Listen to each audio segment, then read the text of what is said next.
Have we got any questions about the wines or about? I'm sure you've been inundated with a lot of information the last We were couple of interested days. in how soft the tannins were. Yes. Is that something that's local to this area or something that you work Farming. on? Well, I think it varies, and Tom, being a winemaker, can address it because he really kind of gets plugged in on wines around the valley. But the vine age has a lot to do with it, and the location in the valley where it's at. And there's probably 50% of the fruit comes from outside the valley into the wines. You know, from Red Mountain and Yakima Valley and Mattawa and a lot of regions. So you know, unless it says Walla Walla Valley on it, like today the cab was all Walla Walla Valley, and the Semillon was all Walla Walla Valley and a state grown. The Myth has some fruit from Pasco, so it's Columbia Valley in it, along with Pepperbridge fruit and stuff. And the Viognier that Tertullier had was Yakima Valley. So there's a lot of different places, but how you make the wine has a lot to do with the tannins. Winemaker at Pepperbridge, Jean-Francois, was just telling me that the blocks of Cab that he gets here at Pepperbridge have so much tannin in it that he's kind of struggling to soften it to get it into his program. Pardon? He's right there. No, you said Jean-Francois. Yeah, he's a winemaker at Pepperbridge Winery, and since I farm Pepperbridge Vineyard, he buys about 20% of the fruit from here. So I personally grow probably at least 40% of the fruit that he gets at his winery. So, but the Pepperbridge fruit has a lot of tannins in it. So I think, depending on the location, but you also have vines that are now 20 years old versus fruit off young vines. So that has a lot to do with the tannin structures and the type of weather you have and how much stress you create on the vines and all that kind of stuff all comes into play.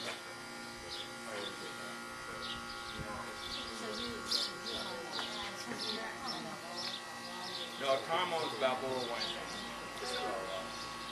I was asked if I owned both facilities here, and Balboa Winery is Tom's.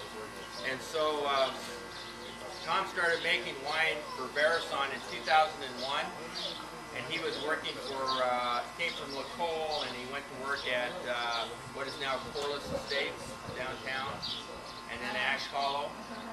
And then he came here to make wine full time, and he started Balboa, so that we were both in the same facility, and it gave him an opportunity to have his own winery and own wines, and we came together. So that's why there's two wineries here.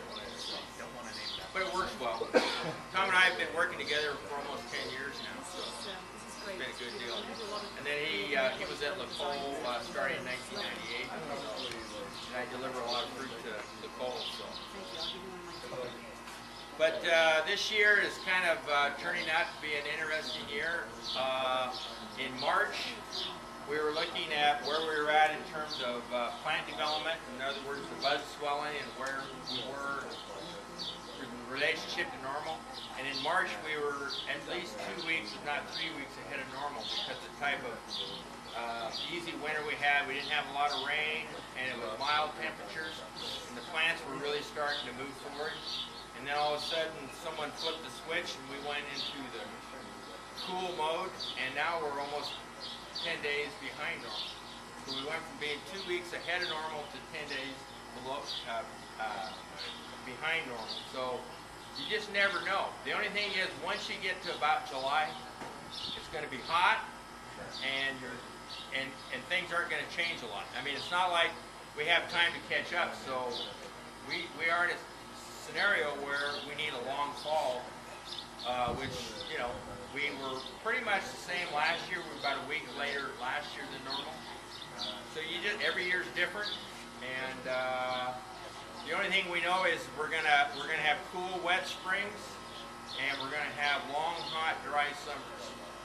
And you count on that every year. We go from about right now till October, and all you see is blue sky and weather in the 90s, which is great for red varietals and growing wine grapes. And long days. If June 21st, as most of you know from school, is the longest day of the year, Well, we probably have an hour and a half longer daylight than California does. So because of the latitude, yeah, you gotta be careful where you stand here. So because of the latitude, we have an hour and a half longer daylight here in Washington than California, as a generalization, which gives you a lot of compressed time with a lot of sunshine, a lot of heat. And that's really what makes our growing season here and makes the wines so unique in Washington. There's a lot of sunshine and long days. And then you get into the cool nights, and that's what gives you some of that acidity and structure in your wines. And usually we'll start picking about the 5th to the 10th of September on like Merlot varieties. And then the last thing we pick is usually our Cabernet Sauvignon and Malbecs.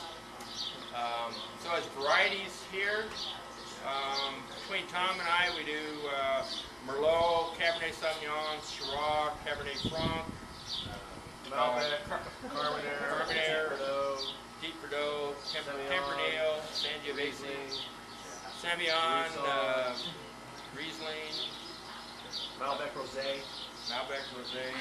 So I mean, we do a lot of varieties here, and I think that's something that should be pointed out, that I have one winemaker and I ask him to work on about 10 varieties, not to mention all the blends that we do. You know, because we have 5 or 6 blends between you and Beresan and Balboa that we work on. Yep.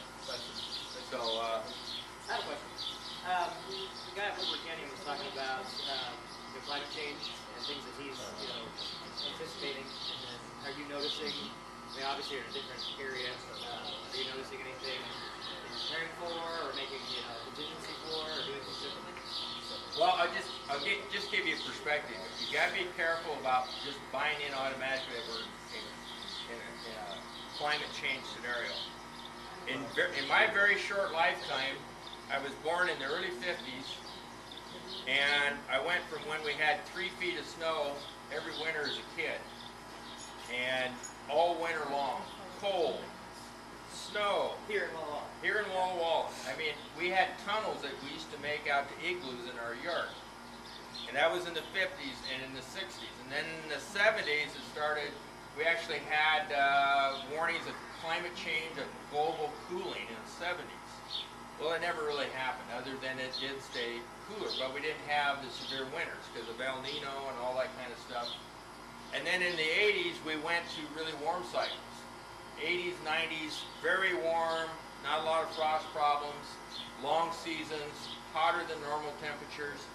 And in the 2000s, it's been a little bit of a yo-yo, and so it's up and down.